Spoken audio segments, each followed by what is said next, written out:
Halo semuanya, kembali lagi di channel Teguh Gusto. Bagaimana kabarnya teman-teman semua? Saya doakan semoga baik-baik dan sehat-sehat saja ya. Di video kali ini saya akan menceritakan sebuah film yang juga pernah di-request oleh salah satu sahabat kita di kolom komentar berjudul The Fifth Wave.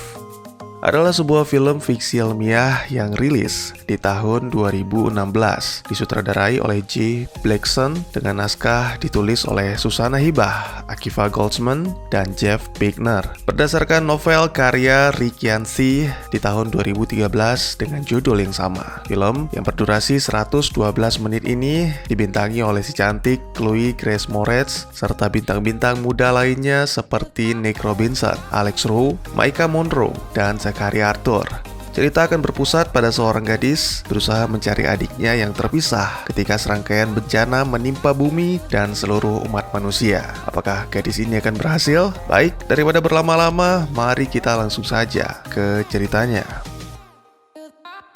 Film dimulai dengan menampilkan seorang gadis bernama Casey melarikan diri keluar dari hutan hingga menemukan sebuah minimarket kosong. Di sana Casey mengambil beberapa makanan dan minuman serta perlengkapan yang dibutuhkan. Tiba-tiba saja gadis itu mendengar teriakan minta tolong dari sebuah ruangan di dalam minimarket. Ternyata suara itu dari seorang pria. Mereka pun saling mengarahkan senjata dan saling mengancam satu sama lain. Merasa tak berdaya, pria itu menyerah dan menurunkan senjatanya. Dengan harapan, Casey juga akan melakukan hal yang sama. Sayangnya Casey masih tetap merasa takut dan enggan menurunkan senapannya karena tangan kiri si pria masih berada di balik baju. Berkali-kali pria itu mengaku bahwa tubuhnya sedang terluka parah dan dia sedang menahan darah yang keluar dengan tangan kirinya. Tiba-tiba saja Casey melihat cahaya dari pantulan logam. Akhirnya beberapa butir peluru yang ditembakkan Casey menembus dada pria itu sehingga membuatnya tewas.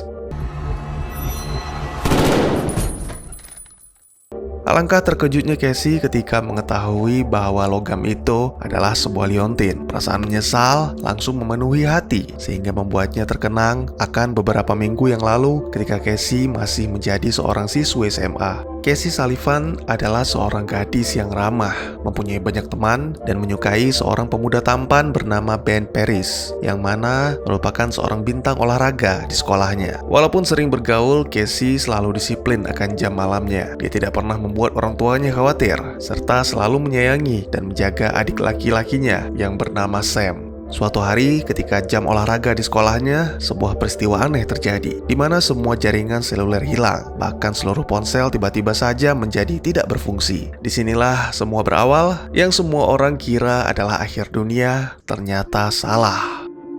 Beberapa hari kemudian seluruh dunia digemparkan oleh sebuah unggahan di media sosial, yaitu sebuah video yang diambil dari pesawat terbang, menampilkan benda berukuran sangat besar berbahan logam yang melayang di atas awan. Video pun menyebar dengan cepat sehingga menimbulkan kepanikan dan beberapa rumor terkait benda misterius itu. Presiden Amerika telah memerintahkan NASA untuk mencoba melakukan komunikasi dengan benda yang saat ini sedang mengelilingi bumi dan kebetulan berada di Amerika, bergerak ke barat menuju Ohio. Karena penasaran, Sam menjadi sangat antusias untuk melihat benda misterius itu. Akhirnya, seluruh keluarga Sullivan dan beberapa warga sekitar pun menyaksikan sebuah pemandangan yang sangat langka itu. Segala usaha yang dilakukan NASA berujung buntu. Sama sekali tidak ada pesan dari tamu antar galaksi kita selama 10 hari. Tapi tanpa sadar, orang-orang sudah menamainya dengan The Others atau yang lain. Beberapa warga di pemukiman mulai pergi meninggalkan kota. Sekolah-sekolah mulai sepi karena para orang tua memilih tidak mengizinkan anaknya bersekolah. Hari itu ketika Casey sedang asik bercanda dengan temannya, Lisbeth, tiba-tiba saja terjadi pemadaman listrik, alat-alat elektronik dan mesin menjadi tidak berfungsi hingga menyebabkan sebuah pesawat jatuh. Semua disebabkan oleh dilepaskannya EMP atau Electromagnetic Pulse yang ternyata itu adalah gelombang serangan pertama dari The Others. Pada saat semua mengira hanya sampai di situ, gelombang kedua datang. Terjadi gempa dahsyat yang mengguncang seluruh daratan hingga membuat air meluap. Di Ohio, orang-orang hanya mengkhawatirkan danau, tapi semua akan berbeda dengan orang-orang yang berada di daerah pesisir. Gelombang tsunami memusnahkan seluruh kota-kota dan pulau kecil hanya dalam hitungan detik.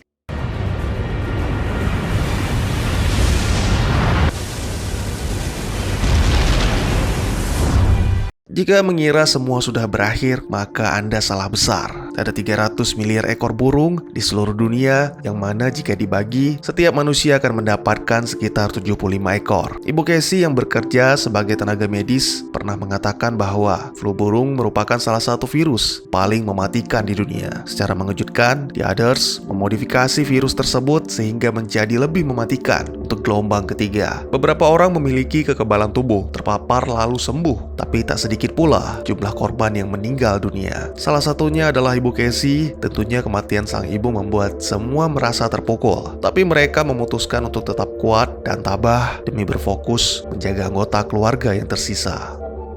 Semakin hari, keadaan bumi semakin memburuk. Oleh karena itu, sebagai ayah, Oliver memutuskan untuk mengajak anak-anaknya meninggalkan rumah, bergabung dengan orang-orang yang berada di pengungsian. Mereka menempuh beberapa mil dengan berjalan kaki, keluar dari pemukiman rumah yang kini seperti tempat pembuangan sampah. Bahkan di salah satu rumah, Casey sempat melihat tumpukan mayat yang dibungkus begitu saja. Casey berpikir bahwa The Others sedang menyiksa manusia dengan menghancurkan bumi secara perlahan-lahan. Tapi Oliver mempunyai pendapat lain. Menurutnya, sejak awal The Others bertindak dengan sangat hati-hati agar bumi tidak hancur. Ya, kemungkinan besar mereka menginginkan planet kita, tapi tidak dengan penghuninya, terutama manusia. Sesuai dengan perkiraan Oliver, sebelum malam tiba, mereka telah berada di tempat pengungsian. Mereka disambut dengan baik di sana, diajak berkeliling untuk lebih mengenal tempat itu. Pada malam harinya, Oliver mengajarkan Casey cara menggunakan pistol Colt 45. Oliver ingin putrinya membawa pistol itu dan merahasiakannya. Kau salah jika berpikir tempat ini aman, nak, karena sejak kedatangan benda itu, tidak ada lagi tempat aman di dunia ini. Keesokan harinya, sekelompok tentara datang dengan beberapa mobil tempur dan juga bus sekolah. Seluruh pengungsi pun bersorak gembira karena mendengarkan penjelasan Kolonel Foch bahwa kedatangan mereka untuk memindahkan para pengungsi ke Wright-Patterson, satu-satunya tempat yang paling aman saat ini. Sayangnya, selain Casey dan keluarganya, tidak ada yang menyadari mengapa mobil-mobil yang digunakan tentara itu bisa berfungsi. Anak-anak akan menaiki bus, sedangkan orang dewasa akan dikumpulkan di salah satu ruangan untuk mendapatkan pengarahan. Kolonel Foch berbicara langsung dengan Oliver dan berhasil membuatnya mengerti, tapi tidak dengan Casey. Walaupun demikian, gadis itu harus menuruti perintah sang ayah untuk ikut ke dalam bus bersama adiknya Sam. Tiba-tiba saja bocah itu teringat boneka teddy bear kesayangannya yang tertinggal. Casey pun terpaksa mengambilnya. Sayangnya, gadis itu terlambat kembali sehingga bus yang membawa Sam telah pergi meninggalkan kamp pengungsian. Casey yang sangat menyesal mencoba menghampiri sang ayah untuk melaporkan masalah ini. Di dalam ruangan, Oliver terlihat sangat cemas ketika mendengarkan penjelasan Kolonel Foch. Oliver berusaha menahan putrinya karena yakin ada sesuatu yang tidak beres dengan para tentara. Seketika ruangan itu menjadi ladang pembantaian. Para tentara dengan kejam menghabisi seluruh pengungsi yang berusaha melawan karena dipisahkan oleh anak mereka. Melihat hal itu, Casey langsung melarikan diri karena tidak mungkin dia bisa menyelamatkan sang ayah. Kini yang tersisa hanya dirinya dan Sam. Oleh karena itu, Casey harus menguatkan diri, berjuang menempuh jarak 128 km menuju Wright-Patterson demi menyelamatkan Sam. Sementara itu, Sam dan anak-anak lain yang dibawa oleh tentara telah tiba di pangkalan militer Wright-Patterson. Seluruh remaja dan anak-anak dikumpulkan, lalu satu persatu dari mereka akan dipanggil untuk menjalani beberapa tes. Ben Paris, pemuda yang disukai Casey, juga berada di sana. Menurut pengakuannya, pria yang mendapatkan julukan zombie itu kini hanya hidup seorang diri. Adiknya mati ketika bencana gempa, sedangkan orang tuanya mati akibat virus. Berkat kekebalan tubuhnya, Ben berhasil bertahan. Sejak saat itulah orang-orang yang berada di karantina menyebutnya sebagai zombie. Menurut Sarjen Resnick, di balik semua bencana yang menimpa, seharusnya Ben bersyukur karena masih bertahan hidup. Dengan begitu, Ben akan memiliki kesempatan membantu para tentara untuk membasmi The Others, sekaligus membalas dendam atas kematian keluarganya. Setelah sebuah chip pelacak dimasukkan ke dalam tengkuk lehernya, Ben diperlihatkan seorang pemuda yang telah menjadi inang The Others. Resnick jelaskan bahwa The Others akan bertindak sebagai parasit dan mengambil alih kendali seseorang. Pengobatan dan operasi tidak bisa mengeluarkan makhluk itu. Maka siapapun yang menjadi inangnya sama saja dengan mati. Akhirnya, didorong oleh rasa dendam yang membara, Ben menekan tombol eksekusinya dan seketika makhluk parasit beserta inangnya mati. Kini Ben telah resmi menjadi seorang tentara. Kembali ke Casey, setelah tidak sengaja membunuh seorang pria di minimarket, Casey melanjutkan perjalanannya. Gadis itu tiba di sebuah jalanan di mana terdapat banyak mayat dan mobil. Dia juga menemukan sepuntung rokok yang masih menyala. Ini menandakan 2 mayat yang ditemukannya baru saja dibunuh. Tiba-tiba saja kaki Casey tertembak. Gadis itu berusaha berlindung dan mencari cara untuk melarikan diri. Tapi sangat disayangkan, tubuhnya semakin melemah akibat syok hingga akhirnya tak sadarkan diri. Ben, Sam, dan remaja lain telah memulai latihan militer. Kolonel Foch sangat mengapresiasi perkembangan para remaja yang begitu pesat. Dalam pidatonya, Kolonel menyampaikan sebuah informasi yang didapat dari intelijen bahwa The Others sedang mempersiapkan gelombang serangan selanjutnya, yaitu gelombang kelima. Belum ada yang mengetahui bagaimana bentuk serangan tersebut. Namun jika berhasil, maka bisa dipastikan ini merupakan serangan terakhir. Tidak ada lagi serangan yang lain. Tidak akan lagi terjadi konflik. Seluruh spesies manusia akan disapu bersih dari muka bumi. Bumi adalah dunia kita. Bumi adalah rumah kita. Tidak akan semudah itu bagi The Others untuk menduduki, apalagi menguasainya. Soldiers, can you do that? Sir, yes, sir. Hari itu Sarjen Resnick memperkenalkan anggota baru, seorang gadis tomboy pemarah yang dijuluki Ringer. Sejak kecil Ringer telah hidup di lingkungan yang keras. Oleh karena itu, kerasnya dunia militer bukanlah sesuatu yang mengejutkan baginya. Bahkan Ben dan anggotanya juga diajarkan bagaimana caranya menembak dengan benar oleh Ringer, sehingga membuat Resnick sangat terkesan. 1 minggu telah berlalu, Casey terbangun di sebuah rumah milik seorang pemuda bernama Evan Walker. Casey terus bersikap waspada terhadap pria itu, sampai-sampai mengabaikan luka tembak di kakinya dan akhirnya pendarahan kembali terjadi. Evan mengaku bahwa dia tidak bermaksud jahat. Bagi pria itu, menolong Casey merupakan sebuah penebusan karena tidak bisa menyelamatkan keluarganya ketika bencana terjadi. Pengakuan tersebut membuat Casey tersentuh. Gadis itu mulai menceritakan tujuannya kepada Evan yang ternyata adalah sebuah pangkalan militer berjarak 96 km lagi.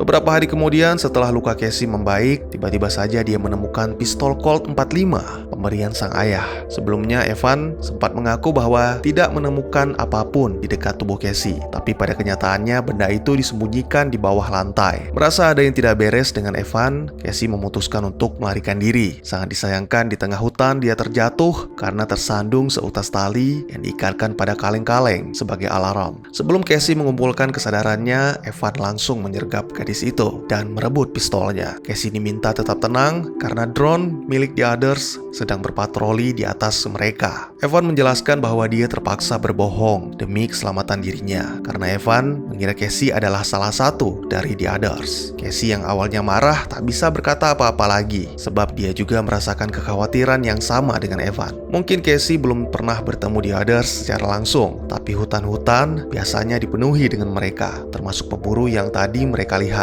Casey telah membulatkan tekadnya untuk meninggalkan rumah itu dan melanjutkan perjalanan ke Wright-Patterson. Walaupun harapannya sangat kecil, walaupun kemungkinan tempat itu telah lenyap, namun Casey akan tetap melangkah demi menyelamatkan sang adik. Sempat terjadi adu mulut karena Casey melarang Evan yang memaksa untuk ikut. Bahkan sebuah tamparan mendarat di wajah Evan karena telah lancang membaca buku harian Casey. Tapi akhirnya Evan berhasil meyakinkan Casey bahwa dia benar-benar tulus ingin membantu dan mereka memutuskan untuk berangkat besok pagi. Di pangkalan militer, tim yang dipimpin Ben terus berkembang. Foch yang mengetahui hal itu memanggil Ben untuk diberikan misi pertamanya. Telah terjadi serangan beruntun di salah satu kota metropolitan yang diduga sebagai gelombang kelima. Pihak militer telah merancang sebuah alat yang dilengkapi pada helm, berfungsi untuk memindai manusia-manusia yang dikuasai oleh The Others. Yang perlu dilakukan adalah menguji cobanya secara langsung di lapangan. Oleh karena itu, pada pukul 9 besok malam, Foch akan mengirimkan skuad Ben beserta 3 skuad lainnya ke medan tempur. Lakukan sesuatu yang membanggakan, nak. Selesaikan misi dan kembalilah bersama seluruh pasukanmu dalam keadaan selamat. Sesuai dengan yang telah direncanakan, pagi-pagi sekali Casey dan Evan telah melakukan perjalanan melewati hutan menuju ke pangkalan militer Wright-Patterson. Dalam perjalanan, selain bercerita tentang latar belakang masing-masing, Casey juga meminta Evan untuk mengajarkan cara melucuti senjata dari musuh. Kini hubungan mereka pun semakin dekat. Dua muda-mudi itu saling jatuh cinta dan larut dalam hubungan asmara. Hingga pada malam harinya, Evan didatangi oleh seorang pria membicarakan tentang batas wilayah patroli. Tiba-tiba saja terjadi keributan setelah sebuah tembakan. Casey yang terbangun diminta untuk melarikan diri. Kemudian muncul seorang pria lainnya bersama-sama menarik Evan ke dalam hutan dan terjadilah pertarungan sengit. Walaupun pada awalnya Evan sempat terpental, tapi pemuda itu kembali bangkit dan bertarung layaknya manusia super.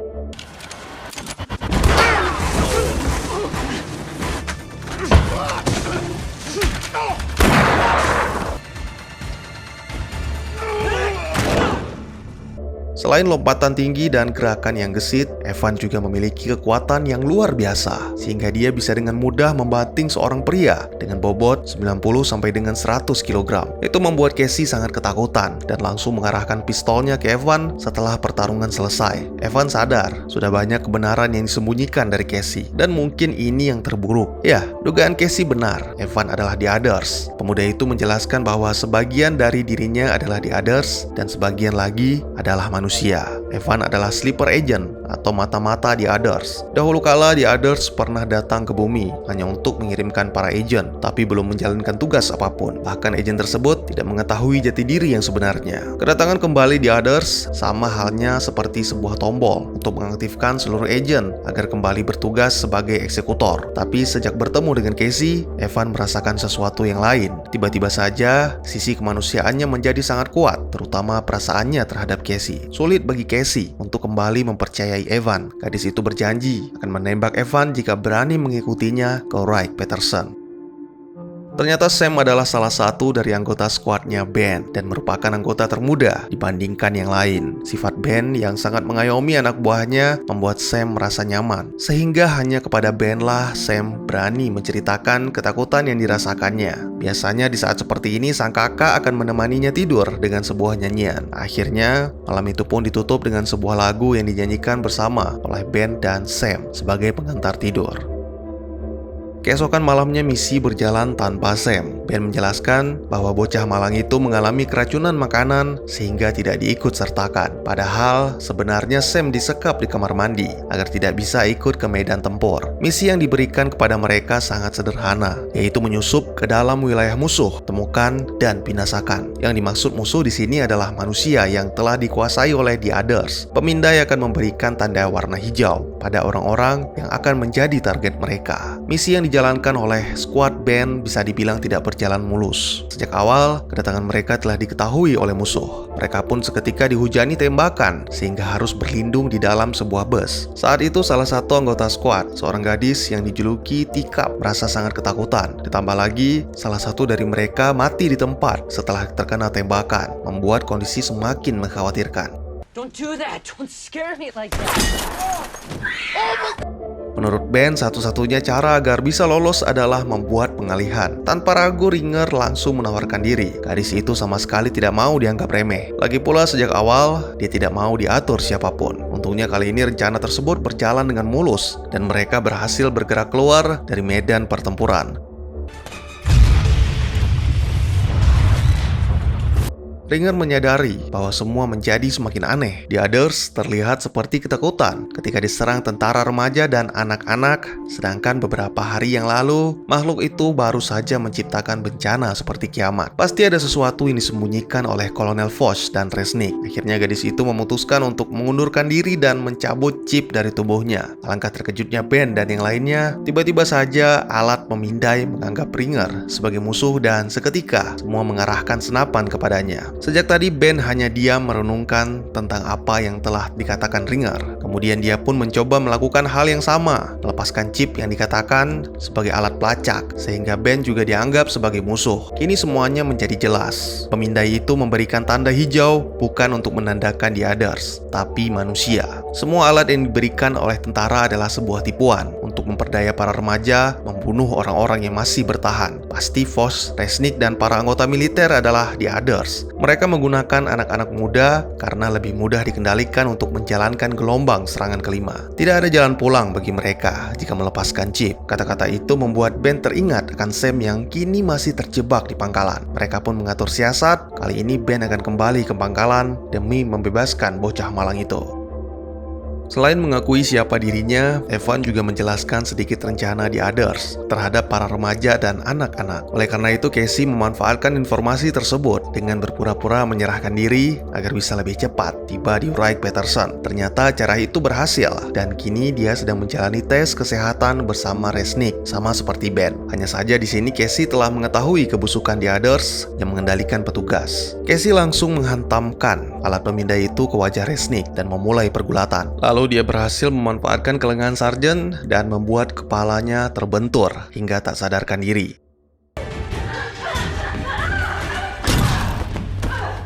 Sementara itu, Ben yang telah berhasil memperdaya para tentara senior dibawa kembali ke pangkalan. Sayangnya trik itu tidak berlaku terhadap Kolonel Foch. Akhirnya, di sini Ben mengaku bahwa luka tembak tersebut hanyalah sebuah rekayasa. Ben juga telah mengetahui siapa sebenarnya Kolonel Foch dan para tentara. Tiba-tiba saja terjadi gangguan listrik. Foch menerima laporan bahwa kemungkinan besar tempat itu telah disabotase. Akhirnya sang kolonel memerintahkan evakuasi sekaligus membungkam Ben untuk selama-lamanya.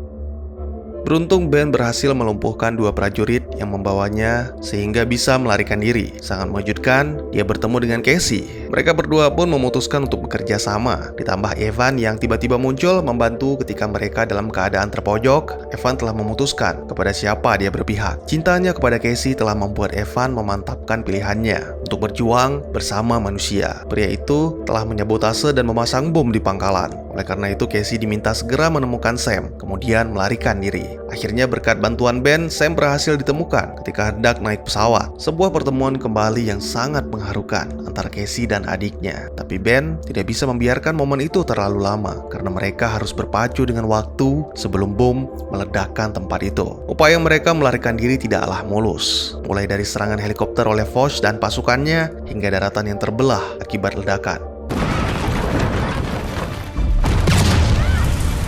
Di saat-saat terakhir, Ringer dan teman-teman datang menjemput, namun tidak diketahui bagaimana nasib Evan yang telah berjasa menghancurkan pangkalan itu.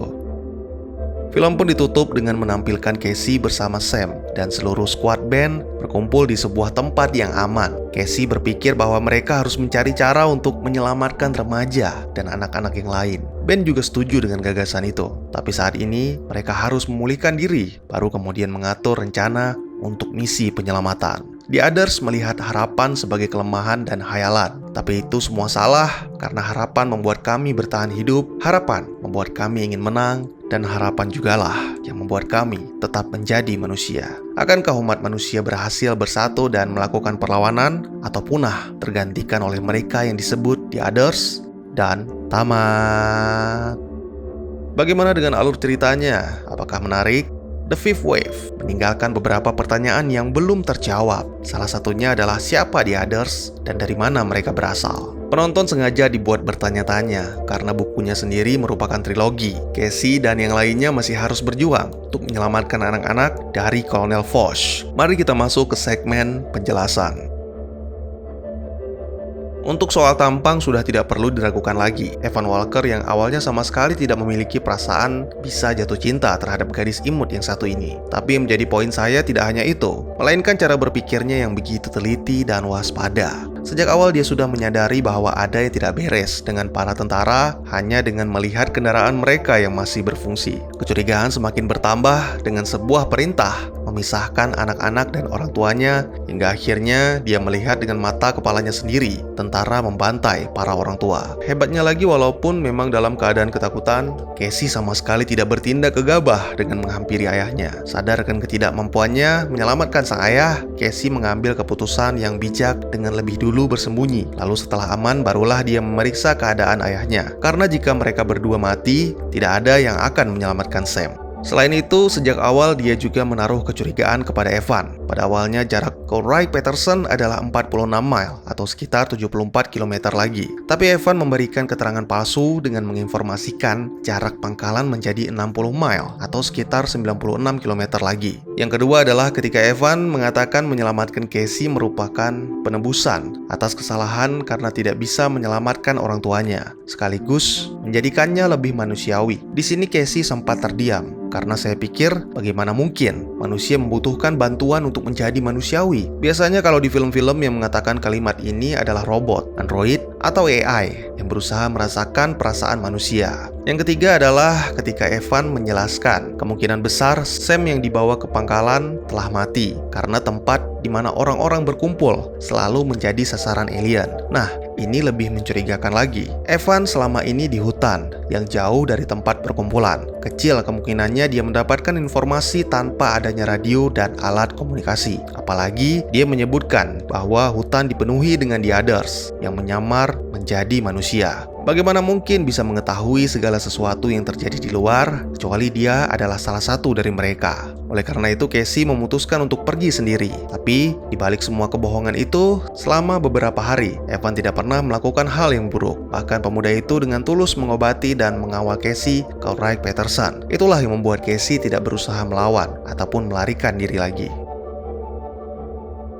Seorang sleeper agent atau disebut juga silencers. Pada dasarnya mereka ini adalah manusia. Kekuatan fisiknya telah ditingkatkan sejak dalam kandungan dengan menggunakan nanoteknologi alien. Seperti yang kita lihat dalam pertarungan di hutan, silencers memiliki kekuatan, kecepatan, dan daya tahan yang jauh lebih baik daripada manusia normal. Selain itu, Evan pernah menjelaskan kepada Chloe bahwa sejak kecil mendengar bisikan-bisikan di dalam kepalanya. Itu karena sleeper agent memiliki koneksi ke kapal antariksa The Others yang secara perlahan mengajarkan tentang kehidupan alien serta memberikan perintah dan informasi lainnya. Dalam bukunya sendiri, Evan telah dianggap sebagai pengkhianat yang sangat berbahaya oleh Vosh. Selain Evan dan dua pemburu di hutan, ternyata Vosh dan Resnick juga silencers. Nantinya akan muncul silencers baru, dan bahkan Ringer juga akan menjadi seorang silencers.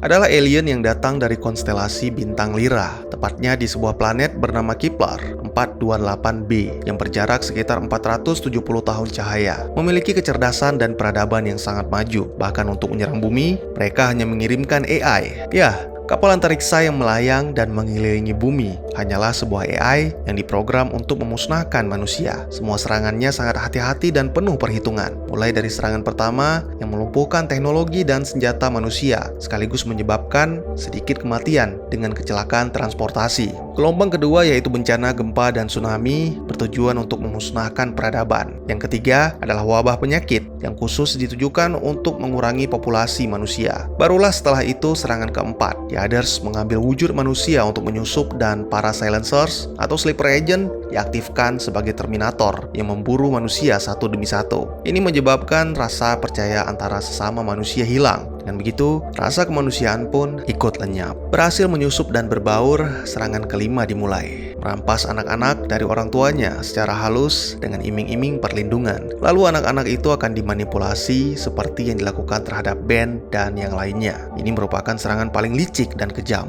membuat anak-anak menjadi alat tempur melawan orang-orang yang masih bertahan, sehingga manusia akan saling membunuh dan punah dengan sendirinya. Ayah Casey, yaitu Oliver, menjelaskan bahwa The Others menginginkan planet bumi, tapi tidak dengan penghuninya, terutama manusia. Di sebuah scene, ketika menginterogasi Ben, Vosh juga menjelaskan hal yang sama, bahwa merebut bumi merupakan tujuan utama The Others, atau silencers. Vosh menambahkan bahwa mereka tidak jahat. Mereka hanya terpaksa melakukan semua ini demi kelangsungan hidup spesiesnya. Pria itu merasa yakin bahwa manusia juga akan melakukan hal yang sama jika mereka berada di posisi kami. Ben berusaha membantah pernyataan tersebut. Kami tidak pernah melenyapkan spesies manapun. Perdebatan itu diakhiri dengan sebuah pernyataan yang cukup tajam dari Vosh. Tentu saja, kalian pernah melakukannya. Bahkan kalian telah melakukan itu selama berabad-abad. Pernyataan ini bisa mengandung beberapa makna, antara lain penebangan pohon, perburuan hewan, dan yang lebih parah lagi adalah peperangan antar sesama manusia. Ben pun hanya terdiam, karena memang seperti itulah kebusukan manusia. Menurut hasil penelusuran saya di beberapa artikel, The Others menginginkan bumi karena matahari di planet mereka mulai mati, sehingga menyebabkan tanaman-tanaman juga ikut mati. Sama halnya seperti film Sunshine atau mungkin The Last Sunshine. Buat teman-teman yang belum menonton, linknya saya letakkan di pojok kanan atas atau di deskripsi. Sebelum penyerangan bumi, telah terjadi perdebatan di antara kaum The Others tentang bagaimana sebaiknya menghadapi manusia. Kubu yang satu ingin hidup berdampingan dengan manusia sebagai silencers, sementara Foch, pemimpin kubu oposisi, ingin melenyapkan manusia dan menguasai bumi untuk diri mereka sendiri.